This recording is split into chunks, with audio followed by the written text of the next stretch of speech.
ਵਾਹਿਗੁਰੂ ਜੀ ਕਾ ਖਾਲਸਾ ਵਾਹਿਗੁਰੂ ਜੀ ਕੀ ਫਤਿਹ। ਮੈਂ ਤੁਹਾਡੀ ਹੋਸਟ ਸ਼੍ਰੀ ਨਿਊਜ਼ ਟੀਵੀ 84 ਦੇ ਨਾਲ ਵੀਅਰਸ। ਅੱਜ ਕੱਲ ਪੰਜਾਬ ਸਰਕਾਰ ਵੱਲੋਂ ਜ਼ਿਲ੍ਹਾ ਅੰਮ੍ਰਿਤਸਰ ਤਹਿਸੀਲ ਅਜਨਾਲਾ ਵਿਚਲੇ ਕਾਲਿਆਂ ਵਾਲੇ ਖੂਹ ਦਾ ਬੜਾ ਜ਼ਿਕਰ ਹੋ ਰਿਹਾ ਹੈ।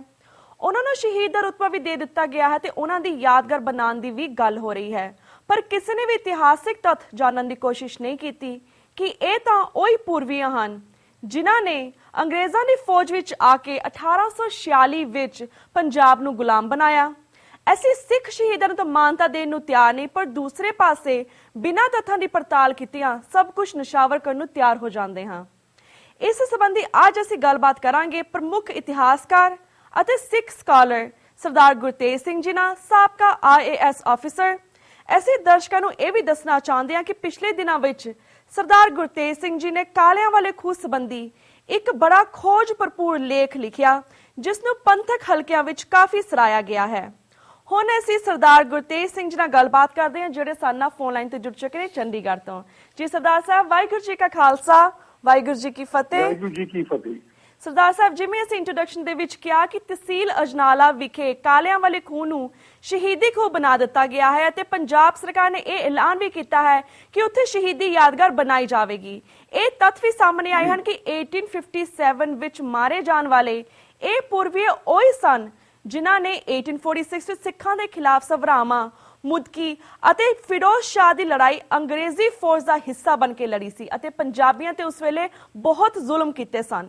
ਸਰਦਾਰ ਸਾਹਿਬ, ਅੱਜ ਇਸ ਕਾਲਿਆਂ ਵਾਲੇ ਖੂਹ ਦੀ ਸੱਚਾਈ ਬਾਰੇ ਤੁਸੀਂ ਕੀ ਕਹਿਣਾ ਚਾਹੋਗੇ?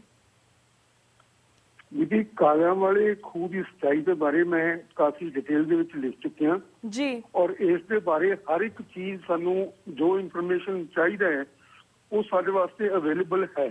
ਹਾਂਜੀ, ਇਹ ਤੇ ਕਮੇਟੀਆਂ ਬਣਾ ਰਹੇ ਨੇ ਉਹਨੂੰ ਲੱਭਣ ਵਾਸਤੇ, ਇਨਫੋਰਮੇਸ਼ਨ ਲੈਣ ਵਾਸਤੇ। ਇਹੋ ਜਿਹਾ ਕੋਈ ਇਨਫੋਰਮੇਸ਼ਨ ਨਹੀਂ ਜਿਹੜਾ ਕਿ ਉਸ ਦੇ ਬਾਰੇ ਸਾਨੂੰ ਪਤਾ ਨਹੀਂ। ਜੀ, ਪਹਿਲੀ ਗੱਲ ਤਾਂ ਇਹ ਹੈ ਕਿ ਇਹ ਸਾਰੇ ਪੂਰਬੀਏ ਰੈਜੀਮੈਂਟ ਦੇ ਸਨ। 26th ਇਨਫੈਂਟਰੀ ਦੇ ਇਹ ਲੋਕ ਸਨ ਜੀ, ਔਰ ਇਹਨਾਂ ਨੇ ਤਿੰਨਾਂ ਲੜਾਈਆਂ ਦੇ ਵਿੱਚ ਜਿਸ ਤਰ੍ਹਾਂ ਤੁਸੀਂ ਦੱਸਿਆ ਇਹਨਾਂ ਨੇ ਹਿੱਸਾ ਲਿਆ ਸੀ। ਹਾਂਜੀ, ਸਭਰਾਵਾਂ ਦੀ ਲੜਾਈ ਦੇ ਵਿੱਚ ਸਰਦਾਰ ਸ਼ਾਮ ਸਿੰਘ ਅਟਾਰੀ ਦੇ ਨਾਲ 10,000 ਸਿੱਖ ਮਰੇ ਸਨ ਜੀ। ਉਹਨਾਂ ਦੀਆਂ ਯਾਦਗਾਰਾਂ ਤਾਂ ਕਿਸੇ ਨੂੰ ਸੁਝਦੀਆਂ ਨਹੀਂ ਜੀ, ਔਰ ਇਹਨਾਂ ਲੋਕਾਂ ਦੀਆਂ ਯਾਦਗਾਰਾਂ ਬਣਾਉਣ ਵਾਸਤੇ ਇਹ ਉਤਾਵਲੇ ਨੇ। ਬਿਲਕੁਲ। ਇਹ ਜਿਹੜੇ ਲੋਕ ਹਨਗੇ ਇਹ ਉਹਨਾਂ ਦੇ ਸਿਰਫ ਫੌਜ ਦੇ ਪਹਾੜੇ ਦੀ ਫੌਜ ਦੇ ਤੌਰ ਦੇ ਉੱਤੇ ਪੰਜਾਬ ਦੇ ਵਿੱਚ ਆਏ ਸਨ ਜੀ। ਇਹਨਾਂ ਨੇ ਬੜਾ ਲੋਕਾਂ ਦੇ ਉੱਤੇ ਜ਼ੁਲਮ ਕੀਤਾ। ਸਾਰੇ ਪੰਜਾਬ ਦੇ ਵਿੱਚ ਇਹਨਾਂ ਨੇ ਰੇਪ ਕੀਤੇ ਔਰ ਕਿਸੇ ਦੀ ਸਿੰਪਥੀ ਇਹਨਾਂ ਲੋਕਾਂ ਦੇ ਨਾਲ ਨਹੀਂ ਸੀ। ਹਾਂਜੀ, ਇਹਨਾਂ ਨੇ ਇਹ 10 ਮਈ ਨੂੰ ਇਹ ਹੋਇਆ, ਸ਼ੁਰੂ ਹੋਈ ਹੈ ਬਗਾਵਤ ਜਾਂ ਉਹ ਮਿਊਟਨੀ ਸ਼ੁਰੂ ਹੋਈ ਹੈ ਜੀ। 13 ਮਈ ਨੂੰ ਇਹਨਾਂ ਦੇ ਹਥਿਆਰ ਵਾਪਸ ਲੈ ਲਏ ਗਏ ਤੇ ਇਹਨਾਂ ਨੂੰ ਕੋਈ ਸਟਾਰਵੇਸ਼ਨ ਰਾਸ਼ਨ ਦੇ ਉੱਤੇ ਲੱਗਦਾ ਹੈ ਕਿ ਪਾ ਦਿੱਤਾ ਗਿਆ। ਹਾਂਜੀ, 2 ਮਹੀਨੇ ਤੱਕ ਇਹ ਮਈ ਦਾ ਮਹੀਨਾ, ਜੂਨ ਦਾ ਮਹੀਨਾ, ਜੁਲਾਈ ਦਾ ਮਹੀਨਾ ਕੁਛ ਨਹੀਂ ਬੋਲੇ। 30 ਜੁਲਾਈ ਨੂੰ ਥੋੜੀ ਬਹੁਤ ਇੱਥੇ ਇਹਨਾਂ ਦੇ ਰੌਲਾ ਰੱਪਾ ਪਿਆ ਤੇ ਮੇਜਰ ਗਿਆ, ਇਹਨਾਂ ਨੂੰ ਮੇਜਰ ਸਪੈਂਸਰ ਗਿਆ ਦੇਖਣ ਵਾਸਤੇ ਕਿ ਕੀ ਹੋ ਰਿਹਾ। ਇਹਨਾਂ ਨੇ ਜਾਂਦਿਆਂ ਹੀ ਉਸਦੇ ਉਹ ਗੱਲ ਕਰ ਰਿਹਾ ਸੀ ਤਾਂ ਫੌਜਾਂ ਨਾਲ ਕਿ ਪਿੱਛੋਂ ਇੱਕ ਪ੍ਰਕਾਸ਼ ਪਾਂਡੇ ਨਾਂ ਦੇ ਆਦਮੀ ਨੇ ਆ ਕੇ ਉਸਦੇ ਦਾਅ ਮਾਰ ਕੇ ਜਾਂ ਦਾਤਰ ਮਾਰ ਕੇ ਜਾਂ ਕਿਰਪਾਨ ਮਾਰ ਕੇ ਉਸ ਨੂੰ ਮਾਰ ਦਿੱਤਾ। ਹਾਂਜੀ। ਉਸ ਤੋਂ ਬਾਅਦ ਇਹ ਲੋਕ ਭੱਜ ਗਏ ਉੱਥੋਂ ਤੇ ਇਹਨਾਂ ਨੇ ਅਫਸਰਾਂ ਨੂੰ ਦੇਖਣ ਦੀ ਹਮਲਾ ਕਰਨ ਦੀ ਕੋਸ਼ਿਸ਼ ਕੀਤੀ, ਲੇਕਿਨ ਉੱਥੇ ਨਹੀਂ ਸਨ ਤੇ ਨਾ ਹੀ ਇਹਨਾਂ ਦਾ ਕੋਈ ਹਮਲਾ ਕਰਨ ਦਾ ਕੋਈ ਇਹਨਾਂ ਕੋਲ ਤਿਆਰੀ ਸੀ, ਕਿਉਂਕਿ ਕੋਈ ਹਥਿਆਰ ਇਹਨਾਂ ਕੋਲੇ ਨਹੀਂ ਸੀ। ਹਾਂਜੀ।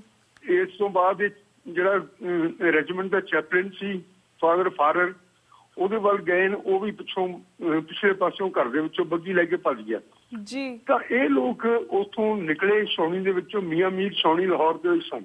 ਹਾਂਜੀ। ਉੱਥੋਂ ਨਿਕਲ ਕੇ ਇਹ ਅਜਨਾਲੇ ਵੱਲ ਨੂੰ ਚਲੇ ਗਏ ਜੀ।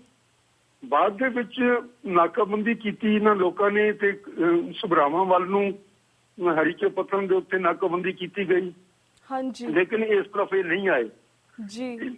ਉੱਥੋਂ ਹਨੇਰੀ ਆਈ ਉਸੇ ਵੇਲੇ ਹੀ, ਉਸੇ ਦੁਪਹਿਰ ਨੂੰ, ਤੇ ਹਨੇਰੀ ਦੇ ਵਿੱਚ ਇਹਨਾਂ ਦੀਆਂ ਪੈੜਾਂ ਵਗੈਰਾ ਦਾ ਕਿਸੇ ਚੀਜ਼ ਦਾ ਪਤਾ ਨਾ ਲੱਗਿਆ ਵੀ ਇਹ ਕਿੱਧਰ ਗਏ ਜੀ। ਇਸ ਕਰਕੇ ਇਹਨਾਂ ਲੋਕਾਂ ਦਾ ਅਗਲੇ ਦਿਨ ਜਾ ਕੇ ਪਤਾ ਲੱਗਿਆ ਇਹ 30 ਜੁਲਾਈ ਸੀ। 31 ਜੁਲਾਈ ਨੂੰ ਪਤਾ ਲੱਗਿਆ ਕਿ ਜੀ ਫਲਾਨੀ ਜਗ੍ਹਾ ਦੇ ਉੱਤੇ ਇਹ ਅਜਨਾਲਾ ਦੇ ਕੋਲੇ ਬੈਠੇ ਨੇ, ਰਾਵੀ ਦੇ ਕਿਨਾਰੇ। ਹਾਂਜੀ। ਉੱਥੇ ਫੌਜ ਤੋਂ ਡਿਪਟੀ ਕਮਿਸ਼ਨਰ ਅੰਮ੍ਰਿਤਸਰ ਕਾਫੀ 90 ਕੁ ਸਿਪਾਹੀ ਲੈ ਕੇ ਨਾਲ ਆਪਣੀ ਪੁਲਿਸ ਦੇ ਉੱਥੇ ਪਹੁੰਚ ਗਿਆ ਜੀ। ਇਹ ਕ੍ਰਾਸ ਕਰਕੇ ਲੱਗਦਾ ਹੈ ਕਿ ਪਹਾੜਾਂ ਵੱਲ ਨੂੰ ਜਾ ਕੇ ਤੇ ਆਪਣੇ ਪਿੰਡਾਂ ਨੂੰ ਵਾਪਸ ਜਾਣਾ ਚਾਹੁੰਦੇ ਸਨ ਜੀ। ਲੇਕਿਨ ਉੱਥੇ ਇੱਕ ਤਹਿਸੀਲਦਾਰ ਕੁਝ 5-7 ਸਿਪਾਹੀ ਲੈ ਕੇ ਬੈਠਾ ਸੀ, ਉਸ ਤੋਂ ਡਰਦੇ ਇਹਨਾਂ ਨੇ ਕ੍ਰਾਸ ਨਹੀਂ ਕੀਤਾ। ਹਾਂਜੀ। ਉਸ ਤੋਂ ਬਾਅਦ ਇਹ ਡੀਸੀ ਆ ਗਿਆ ਤੇ ਇਹਨਾਂ ਨੇ ਬੰਦਾ ਭੇਜਿਆ ਤੇ ਇੱਕ ਸਿਪਾਹੀ ਦੇ ਕੋਲ ਇਹਨਾਂ ਨੇ ਦੇਖਿਆ ਕਿ ਦਰਿਆ ਦੇ ਵਿੱਚ ਬ੍ਰੇਕੀ ਨਿਕਲ ਆਉਂਦੀ ਹੈ, ਆਈਲੈਂਡ ਜੀ ਬਣੀ ਹੁੰਦੀ ਹੈ, ਉਸ ਆਈਲੈਂਡ ਦੇ ਵਿੱਚ ਇਹ ਸਾਰੇ ਬੈਠੇ ਸਨ। ਹਾਂਜੀ। ਉਹਨਾਂ ਨੇ ਇੱਕ ਆਦਮੀ ਭੇਜਿਆ, ਕੁਛ ਬੰਦੇ ਭੇਜੇ ਤੇ ਇੱਕ ਆਦਮੀ ਪਹਿਲਾਂ ਚਲਾ ਗਿਆ ਸਿਪਾਹੀ ਪੁਲਿਸ ਦਾ ਜੀ। ਉਹਨਾਂ ਨੂੰ ਦੇਖਦਿਆਂ ਸਾਰ ਇਹਨਾਂ ਲੋਕਾਂ ਨੇ ਦੇਖ ਲਿਆ ਵੀ ਇਹ ਆਰਮੀ ਪੁਲਿਸ ਵਾਲੇ ਆ ਗਏ ਨੇ, ਤਾਂ 45 ਲੋਕਾਂ ਨੇ ਦਰਿਆ ਦੇ ਵਿੱਚ ਛਾਲਾਂ ਮਾਰ ਕੇ ਆਪਣੇ ਆਪ ਨੂੰ ਡਰਾਊਨ ਕਰ ਲਿਆ, ਮਤਲਬ ਕਿ ਸੁਸਾਈਡ ਕਰ ਲਈ। ਯਾਨੀ ਕਿ ਮਤਲਬ ਇਹ ਹੈਗਾ ਕਿ ਇਹਨਾਂ ਦੇ ਲੜਨ ਦਾ ਕੋਈ ਇਰਾਦਾ ਨਹੀਂ ਸੀ। ਹਾਂਜੀ। ਉਸ ਤੋਂ ਬਾਅਦ 66 ਆਦਮੀਆਂ ਨੇ ਸਿਰਫ ਇੱਕ ਪੁਲਿਸ ਦੇ ਸਿਪਾਹੀ ਕੋਲ ਸਰੈਂਡਰ ਕੀਤਾ, ਆਤਮ ਸਮਰਪਣ ਕੀਤਾ ਜੀ। ਔਰ 66 ਆਦਮੀਆਂ ਨੂੰ ਇੱਕ ਪੁਲਿਸ ਵਾਲੇ ਨੇ ਬੰਨ੍ਹ ਕੇ ਹੱਥਾਂ ਪੈਰਾਂ ਤੋਂ ਮੁਸ਼ਕਾਂ ਕੱਸ ਕੇ ਤੇ ਉਹਨਾਂ ਨੂੰ ਬੇੜੀ ਦੇ ਵਿੱਚ ਸੁੱਟਤਾ। ਹਾਂਜੀ। ਇਸ ਤੋਂ ਬਾਅਦ ਬਾਕੀ ਦੇ ਸਾਰੇ ਸਰੈਂਡਰ ਕਰਨ ਲੱਗੇ, ਆਤਮ ਸਮਰਪਣ ਕਰਨ ਲੱਗੇ ਔਰ ਸ਼ਾਮ ਤੱਕ ਦੇਰ ਰਾਤ ਤੱਕ ਸਾਰੇ ਫੜੇ ਗਏ। ਹਾਂਜੀ। ਥੋੜੇ ਜਿਹੇ ਰਹਿ ਗਏ, ਉਹ 66 ਆਦਮੀ ਬਾਅਦ ਦੇ ਵਿੱਚ ਅੱਧੀ ਰਾਤ ਤੋਂ ਬਾਅਦ ਫੜੇ ਗਏ ਜੀ। ਇਹ ਸਾਰਿਆਂ ਨੂੰ ਲਿਆ ਕੇ ਅਜਨਾਲੇ ਥਾਣੇ ਦੇ ਵਿੱਚ ਰੱਖ ਦਿੱਤਾ ਗਿਆ। ਥਾਣੇ ਜਗ੍ਹਾ ਥੋੜੀ ਸੀ, ਇਸ ਕਰਕੇ ਨੇੜੇ ਇੱਕ ਬੁਰਜ ਸੀ, ਉਹਦੇ ਵਿੱਚ ਕੋਈ 66 ਆਦਮੀ ਜਿਹੜੇ ਅਖੀਰ 'ਚ ਫੜੇ ਸੀ ਉੱਥੇ ਉਹਨਾਂ ਨੂੰ ਅੰਦਰ ਬੰਦ ਕਰਕੇ ਤੇ ਬਾਹਰੋਂ ਦਰਵਾਜ਼ਾ ਲਿਪ ਦਿੱਤਾ ਗਿਆ ਜੀ। ਇਸ ਤੋਂ ਬਾਅਦ ਇਹ ਜੋ ਸਵੇਰੇ ਇਹਨਾਂ ਨੇ ਅੰਗਰੇਜ਼ਾਂ ਨੇ ਉਹਨਾਂ ਨੂੰ ਬਾਹਰ ਕੱਢਿਆ ਤੇ ਉਹਨਾਂ ਨੂੰ ਗੋਲੀ ਮਾਰਨ ਦਾ ਹੁਕਮ ਦੇ ਕੇ ਤੇ ਫਾਇਰਿੰਗ ਸਕਾਡ ਦੇ ਸਾਹਮਣੇ ਪੇਸ਼ ਕਰਨ ਲੱਗੇ। ਹਾਂਜੀ। 10-10 5-5 ਬੰਦਿਆਂ ਨੂੰ ਲਿਆ ਕੇ ਬੰਨ ਕੇ ਤੇ ਉਹਨਾਂ ਨੂੰ ਲਿਆ ਕੇ ਉੱਥੇ ਗੋਲੀ ਮਾਰਦੇ ਸਨ ਤੇ ਉਹਨਾਂ ਦੀ ਲਾਸ਼ਾਂ ਦਾ ਫਿਰ ਡਿਸਪੋਜ਼ਲ ਦਾ ਮਸਲਾ ਆਇਆ ਤਾਂ ਉੱਥੇ ਇੱਕ ਨੇੜੇ ਥਾਣੇ ਤੋਂ ਨੇੜੇ 100 ਗਜ ਦੇ ਉੱਤੇ ਇੱਕ ਖੂਹ ਸੀ ਜਿਹੜਾ ਕਿ ਬੰਦ ਹੋ ਚੁੱਕਿਆ ਸੀ, ਪਾਣੀ ਨਹੀਂ ਸੀ ਉਹਦੇ ਵਿੱਚ ਜੀ। ਇਹਨਾਂ ਨੇ ਉਹਨਾਂ ਦੀਆਂ ਲਾਸ਼ਾਂ ਉਸ ਦੇ ਵਿੱਚ ਸੁੱਟਣੀਆਂ ਸ਼ੁਰੂ ਕਰ ਦਿੱਤੀਆਂ। ਹਾਂਜੀ। ਔਰ 150 ਆਦਮੀ, ਤਕਰੀਬਨ 237 ਆਦਮੀ ਇਸ ਤਰ੍ਹਾਂ ਗੋਲੀਆਂ ਨਾਲ ਮਾਰੇ ਗਏ ਤੇ ਇਹ 237 ਆਦਮੀਆਂ ਨੂੰ ਖੂਹ ਦੇ ਵਿੱਚ ਸਿੱਟ ਦਿੱਤਾ ਗਿਆ ਜੀ। ਇਹਨਾਂ ਦੇ ਵਿੱਚੋਂ ਕਿਸੇ ਨੇ ਹੀਲ ਹੁਜਤ ਨਹੀਂ ਕੀਤੀ, ਕਿਸੇ ਨੇ ਬਚਣ ਦੀ ਕੋਸ਼ਿਸ਼ ਨਹੀਂ ਕੀਤੀ। ਸਿਰਫ ਇੱਕ ਬੈਚ ਦੇ ਵਿੱਚ ਜਿਹੜੇ 10-15 ਦੇ ਵਿੱਚੋਂ ਇੱਕ ਆਦਮੀ ਨੇ ਜਿਹੜਾ ਮੈਜਿਸਟ੍ਰੇਟ ਉੱਥੇ ਬੈਠਾ ਸੀ ਉਸ ਨੂੰ ਸ਼ਰਾਬ ਦੇਣ ਦੀ ਕੋਸ਼ਿਸ਼ ਕੀਤੀ ਤੇ ਉਸਨੇ ਸਿੱਖ ਧਰਮ ਦੇ ਉੱਤੇ ਇਸ ਆਦਮੀ ਨੇ ਜਿਹੜਾ ਕਿ ਕਤਲ ਹੋਣ ਜਾ ਰਿਹਾ ਸੀ, ਇਸਨੇ ਸਿੱਖ ਧਰਮ ਦਾ ਮਜ਼ਾਕ ਉਡਾਉਣ ਦੀ ਕੋਸ਼ਿਸ਼ ਕੀਤੀ। ਹਾਂਜੀ। ਇਸ ਤੋਂ ਇਲਾਵਾ ਕਿਸੇ ਨੇ ਕੋਈ ਡਿਫਾਈਨਸ ਨਹੀਂ ਦਿਖਾਇਆ ਜੀ। ਸਾਰੇ ਇਸ ਤਰ੍ਹਾਂ ਹੀ ਕਤਲ ਕਰ ਦਿੱਤੇ ਗਏ ਤੇ ਖੂਹ ਸੁੱਟ ਦਿੱਤੇ ਗਏ। ਜਦੋਂ ਸਵੇਰੇ ਉਹ ਕੱਢਣ ਲੱਗੇ ਦੂਸਰਿਆਂ ਨੂੰ, ਹਾਂਜੀ, ਜਿਹੜੇ ਇੱਕ ਬੁਰਜ ਦੇ ਵਿੱਚ ਬੰਦ ਸਨ ਤਾਂ ਉੱਥੇ ਕੋਈ ਹਿਲਜੁਲ ਨਾ ਹੋਈ ਤਾਂ ਉਹਨਾਂ ਨੇ ਸਮਝਿਆ ਕਿ ਡਿਫਾਈ ਕਰ ਰਹੇ ਕਿ ਬਾਹਰ ਨਹੀਂ ਨਿਕਲ ਰਹੇ ਜੀ। ਫੌਜੀ ਤਿਆਰੀ ਕਰਕੇ ਜਦੋਂ ਦਰਵਾਜ਼ਾ ਖੋਲਿਆ ਗਿਆ, ਤੋੜਿਆ ਗਿਆ ਤਾਂ ਦੇਖਿਆ ਕਿ ਅੰਦਰ 45 ਆਦਮੀ ਤਾਂ ਵੈਸੇ ਹੀ ਸਾਹ ਘੁੱਟ ਕੇ ਮਰੇ ਪਏ ਸੀ।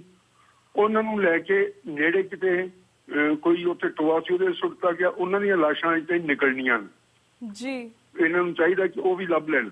ਹਾਂਜੀ। ਤੇ ਇਹ ਸਾਰਾ ਕੁਝ ਡਿਟੇਲ ਫਿਰ ਜਿਸ ਵੇਲੇ ਉਹਨਾਂ ਨੂੰ ਮਾਰਨ ਜਾ ਰਹੇ ਸੀ ਉਹਨਾਂ ਦੇ ਨਾਂ ਲਿਖੇ ਗਏ, ਲਿਸਟ ਬਣੀ ਜੀ। ਇਹ ਸਾਰਾ ਕੁਝ ਡਿਟੇਲਡ ਰਿਪੋਰਟ ਡੀਸੀ ਨੇ ਆਪਣੀ ਕਮਿਸ਼ਨਰ ਨੂੰ ਲਿਖੀ ਔਰ ਉਹ ਅੰਮ੍ਰਿਤਸਰ ਦੇ ਲਾਹੌਰ ਦੇ ਰਿਕਾਰਡ ਦੇ ਵਿੱਚ ਵੀ ਹੋਣੀ ਹੈ ਜੀ ਤੇ ਅੰਮ੍ਰਿਤਸਰ ਦੇ ਡੀਸੀ ਦੇ ਰਿਕਾਰਡ ਵਿੱਚ ਵੀ ਹੋਣੀ ਹੈ।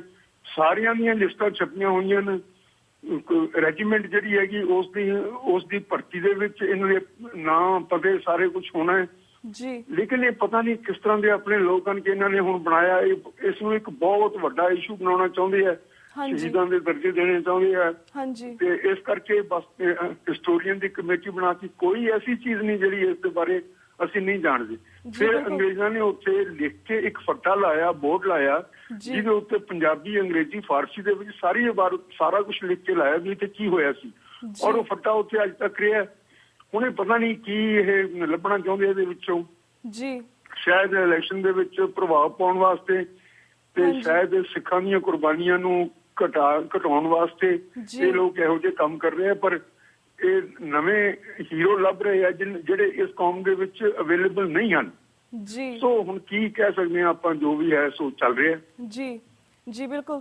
ਤੇ ਸਰਦਾਰ ਸਾਹਿਬ ਇੱਥੇ ਕੁਐਸਚਨ ਉੱਠਦਾ ਹੈ, ਜਿਵੇਂ ਜਿਹੜੇ ਪੂਰਵੀ ਜਿਹੜੇ ਸੀ ਇਹਨਾਂ ਨੂੰ ਅਸੀਂ ਵੇਸ਼ੀਆਂ ਦਾ ਨਾਮ ਦਿੱਤਾ ਗਿਆ ਸੀ, ਇਹਨਾਂ ਦੀ ਅਸਲੀਅਤ ਤੁਸੀਂ ਵੀ ਸਾਹਮਣੇ ਲਿਆਂਦੀ ਹੈ ਵੱਖ-ਵੱਖ ਖੋਜਾਂ ਕਰਕੇ, ਤੇ TV 84 ਦੇ ਸੱਚੋ ਸੱਚ ਪ੍ਰੋਗਰਾਮ 'ਚ ਅਸੀਂ ਸਾਹਮਣੇ ਲਿਆਂਦੀ ਹੈ ਡਾਕਟਰ ਅਮਰਜੀਤ ਸਿੰਘ ਜੀ ਨੇ। ਪਰ ਫਿਰ ਵੀ ਜਿਹੜੀ ਸਾਡੀ ਸਿੱਖ ਕੌਮ ਹੈ ਹਜੇ ਵੀ ਇਹਨਾਂ ਦੇ ਪਿੱਛੇ ਲੱਗੀ ਹੈ ਕਿ ਉਹਨਾਂ ਦੇ ਵਿੱਚ ਕੋਈ ਤਬਦੀਲੀ ਆਈ ਹੈ ਅੱਜ ਕਿ ਉਹ ਹਜੇ ਵੀ ਇੱਥੇ ਯਾਦਗਾਰ ਬਣਾਉਣਾ ਚਾਹੁੰਦੇ ਨੇ।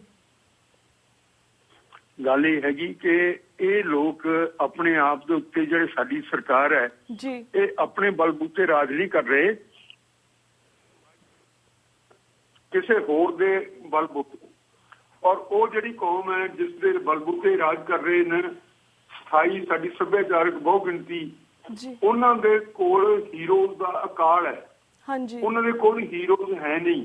ਜਿਸ ਤਰ੍ਹਾਂ ਕਿ ਬੱਬਰ ਸਾਡੇ ਇੱਕ ਆਏ ਇਸ ਜ਼ਮਾਨੇ ਦੇ ਵਿੱਚ, ਤੇ ਪਹਿਲਾਂ ਜੋ ਸਾਡੀ ਗਦਰ ਮੂਵਮੈਂਟ ਹੋਈ ਜੀ, ਉਸ ਕਿਸਮ ਦੇ ਹੀਰੋਜ਼ ਉਹਨਾਂ ਕੋਲ ਹੈ ਨਹੀਂ। ਹਾਂਜੀ, ਤੇ ਇਸ ਲਈ ਹੈਲੋ ਹਾਂਜੀ ਹਾਂਜੀ ਜੀ, ਇਸ ਲਈ ਇਹ ਲੋਕ ਉਹ ਹੀਰੋਜ਼ ਲੱਭ ਰਹੇ ਆ ਜੀ, ਜੇ ਮਿੱਟੀ ਦੇ ਵਿੱਚ ਫਰੋਲ ਕੇ ਜੋ ਵੀ ਲਾਲ ਲੱਭਦਾ ਹੈ ਜੀ, ਇਸ ਤਰ੍ਹਾਂ ਨਾਲ ਇਹ ਇੱਕ ਹੀਰੋਜ਼ ਲੱਭ ਰਹੇ ਆ ਜਿੱਥੇ ਹੈ ਨਹੀਂ। ਤਾਂ ਹੁਣ ਇਹਨਾਂ ਦੇ ਜਦੋਂ ਹੈ ਨਹੀਂ ਤਾਂ ਫਿਰ ਨਵੇਂ ਕ੍ਰੀਏਟ ਕਰਦੇ ਆ ਜਾਂ ਦੂਸਰਿਆਂ ਦੇ ਚੋਰੀ ਕਰਦੇ ਆ। ਬੰਦਾ ਬਹਾਦਰ ਨੂੰ ਚੋਰੀ ਕਰਨ ਦੀ ਕੋਸ਼ਿਸ਼ ਕੀਤੀ ਗਈ ਜੀ। ਇਹ ਸਾਡਾ ਬੰਦਾ ਬਹਾਦਰ ਵੈਰਾਗੀ, ਵੀਰ ਵੈਰਾਗੀ ਸੀ। ਤੇ ਜਿਹੜੇ ਹੈਗੇ ਦੂਸਰਿਆਂ ਨੂੰ ਮਤੀਦਾਸ, ਸਤੀਦਾਸ ਨੂੰ ਚੋਰੀ ਕਰਨ ਦੀ ਕੋਸ਼ਿਸ਼ ਕੀਤੀ ਗਈ ਕਿ ਇਹ ਲੋਕ ਬ੍ਰਾਹਮਣ ਸਨ ਤੇ ਛਿੱਬਰ ਬ੍ਰਾਹਮਣ ਸਨ, ਇਸ ਕਰਕੇ ਇਹਨਾਂ ਨੇ ਗੁਰੂ ਸਾਹਿਬ ਦੇ, ਇਹਨਾਂ ਦੇ ਸਿੱਖ ਸਨ। ਕਦੇ ਇਹ ਕਿਸੇ ਨੂੰ ਕਰਦੇ ਆ। ਫਿਰ ਵੀਰ ਹਕੀਕਤ ਰਾਏ ਨੂੰ ਚੋਰੀ ਕਰਨ ਦੀ ਕੋਸ਼ਿਸ਼ ਕੀਤੀ ਗਈ, ਜਿਹਦਾ ਨਾਂ ਹਿੰਦੂਆਂ ਵਾਲਾ ਸੀ। ਇਸ ਤਰ੍ਹਾਂ ਦੀ ਇਹ ਕੋਸ਼ਿਸ਼ ਕਰਦੇ ਰਹਿੰਦੇ ਆ। ਔਰ ਉਹ ਸਾਡੀ ਜਿਹੜੀ ਸਰਕਾਰ ਹੈ ਉਹ ਮਜਬੂਰ ਹੈ ਉਸ ਨੂੰ ਇਹਨਾਂ ਦੀ ਇੱਛਾ ਦੇ ਉੱਤੇ ਫੁੱਲ ਚਾੜਨੇ ਪੈਂਦੇ ਨੇ। ਔਰ ਇਹ ਆਪਣਾ ਇਹਨਾਂ ਨੂੰ ਸ਼ਹੀਦ ਕਰਾਰ ਦੇ ਕੇ ਹੀ ਸਾਹ ਲੈਣਗੇ, ਲੇਕਿਨ ਇਹ ਨਹੀਂ ਦੱਸਦੇ ਕਿ ਕਿਹੜੀ ਪਰੰਪਰਾ ਦੇ ਸ਼ਹੀਦ ਹਨ। ਕਿਉਂਕਿ ਜਿਹੜੀ ਸਾਡੀ ਸੱਭਿਆਚਾਰਕ ਬਹੁ ਗਿਣਤੀ ਹੈ, ਇਸ ਦੇ ਵਿੱਚ ਕੋਈ ਸ਼ਹਾਦਤ ਦੀ ਪਰੰਪਰਾ ਹੈ ਨਹੀਂ। ਹਾਂਜੀ, ਇਸ ਦੇ ਵਿੱਚ ਬਲੀਦਾਨ ਦੀ ਪਰੰਪਰਾ ਹੈ। ਸੋ ਬਲੀਦਾਨ ਦੀ ਗੱਲ ਵੱਖਰੀ ਹੈ। ਜੇ ਬਲੀਦਾਨ ਵਾਲੇ ਦੇਖਣੇ ਹੋਣ ਤਾਂ ਮੁਗਲਾਂ ਨੇ, ਮੰਗੋਲਾਂ ਨੇ, ਲੋਧੀਆਂ ਨੇ ਉਜੈਨ ਦੇ ਵਿੱਚ, ਹੋਰ ਜਗ੍ਹਾ ਦੇ ਉੱਤੇ, ਬਨਾਰਸ ਦੇ ਵਿੱਚ ਹਜ਼ਾਰਾਂ ਕਤਲੇਆਮ ਕੀਤੇ ਨੇ। ਅਹਿਮਦ ਸ਼ਾਹ, ਨਾਦਰ ਸ਼ਾਹ ਨੇ, ਅਹਿਮਦ ਸ਼ਾਹ ਨੇ ਦਿੱਲੀ ਦੇ ਵਿੱਚ ਕਤਲੇਆਮ ਕੀਤੇ ਨੇ। ਉਹ ਸਾਰਿਆਂ ਨੂੰ ਇਕੱਠੇ ਕਰਕੇ ਕਦੇ ਇਹਨਾਂ ਨੇ ਨਹੀਂ ਸੋਚਿਆ ਵੀ ਇਹਨਾਂ ਦੀ ਕੋਈ ਯਾਦਗਾਰ ਬਣਾਈਏ ਜਾਂ ਇਹਨਾਂ ਨੂੰ ਸ਼ਹੀਦ ਕਰਾਰ ਦਈਏ। ਅੱਜ ਤੱਕ ਸਦੀਆਂ ਬੀਤ ਗਈਆਂ ਨੇ, ਕਦੇ ਇਹਨਾਂ ਨੂੰ ਸ਼ਹੀਦ ਨਹੀਂ ਮੰਨਿਆ। ਫਿਰ ਜੇ ਅਸਲੀ ਗੱਲ ਦੇਖੀ ਜਾਵੇ ਤਾਂ ਹਿੰਦੂ ਕੁਸ਼ ਪਰਬਤ ਦੇ ਉੱਤੇ ਜਦੋਂ ਇਹ ਲੈ ਕੇ ਜਾਂਦੇ ਸੀ ਇਹਨਾਂ ਨੂੰ ਇੱਥੋਂ ਗੁਲਾਮ ਬਣਾ ਕੇ, ਤੇ ਹਿੰਦੂ ਕੁਸ਼ ਪਰਬਤ ਦੇ ਉੱਤੇ ਜਾ ਕੇ ਜਿਹੜੇ ਕਮਜ਼ੋਰ ਹੁੰਦੇ ਸੀ ਜਾਂ ਜਿਨ੍ਹਾਂ ਦਾ ਕੰਮ ਮੁੱਕਦਾ ਸੀ, ਉਹ ਢੋਣ ਵਾਸਤੇ ਸਮਾਨ ਆਦਿ ਲੈ ਕੇ ਜਾਂਦੇ ਸਨ ਇਹਨਾਂ ਦੀ ਸੇਵਾ ਕਰਨ ਵਾਸਤੇ। ਉਹਨਾਂ ਨੂੰ ਹਿੰਦੂ ਕੁਸ਼, ਉਹਦਾ ਪਰਬਤ ਦਾ ਨਾਂ ਹੀ ਹਿੰਦੂ ਕੁਸ਼ ਮਤਲਬ ਹਿੰਦੂ ਮਾਰ ਪਰਬਤ ਰੱਖਿਆ ਸੀਗਾ। ਉੱਥੇ ਜਾ ਕੇ ਉਹਨਾਂ ਨੂੰ ਕਤਲ ਕਰਨ ਤੇ ਸਨ। ਉੱਥੇ ਲੱਖਾਂ ਲੋਕ ਸਾਡੇ ਕਤਲ ਹੋਏ ਨੇ। ਉਹਨਾਂ ਦੀਆਂ ਯਾਦਗਾਰਾਂ, ਉਹਨਾਂ ਨੂੰ ਸ਼ਹੀਦ ਦਾ ਦਰਜਾ, ਇਹ ਕਿਉਂ ਨਹੀਂ ਸੋਚਿਆ ਜਾਂਦਾ? ਬਿਲਕੁਲ ਬਿਲਕੁਲ। ਤੇ ਇਹ ਵੀ ਬਹੁਤ ਸ਼ਰਮ ਦੀ ਗੱਲ ਹੈ ਕਿ ਸਾਡੀ ਪੰਜਾਬ ਦੀ ਸਰਕਾਰ ਇੰਨੀ ਬੇਵਸ ਹੈ ਕਿ ਉਹ ਗੱਦਾਰਾਂ ਨੂੰ, ਜਿਨ੍ਹਾਂ ਨੇ ਸਾਨੂੰ ਗੁਲਾਮ ਬਣਾਇਆ, ਉਹਨਾਂ ਦੀ ਸ਼ਹੀਦੀ ਯਾਦਗਾਰ ਬਣਾ ਰਹੀ ਹੈ। ਪਰ ਵੀਰ ਜੀ, ਇਹਨਾਂ ਮੁੱਦਿਆਂ ਦੇ ਉੱਪਰ ਸਵਾਲ ਜਵਾਬ ਤਾਂ ਇਸੇ ਤਰ੍ਹਾਂ ਚੱਲਦੇ ਰਹਿੰਦੇ ਨੇ। ਪਰ ਸਾਡਾ ਹੁਣ ਵਕਤ ਬ੍ਰੇਕ ਵੱਲ ਜਾ ਰਿਹਾ। ਤੁਹਾਡਾ ਬਹੁਤ ਬਹੁਤ ਸ਼ੁਕਰੀਆ, ਤੁਸੀਂ ਇਹ ਕਾਲਿਆਂ ਬਾਰੇ ਪੂਰੀ ਸੱਚਾਈ ਸਾਡੇ ਦਰਸ਼ਕਾਂ ਦੇ ਰੂਬਰੂ ਕੀਤੀ। ਤੇ ਹੁਣ ਮੈਂ ਤੁਹਾਡੇ ਕੋਲ ਇੱਥੇ ਇਜਾਜ਼ਤ ਲੈਣੀ ਆ ਜੀ। ਵਾਹਿਗੁਰੂ ਜੀ ਕਾ ਖਾਲਸਾ, ਵਾਹਿਗੁਰੂ ਜੀ ਕੀ ਫਤਿਹ। Viewers, वक्त हो गया एक छोटे से ब्रेक था। Keep watching News TV 84 The Now will be right back after a short break.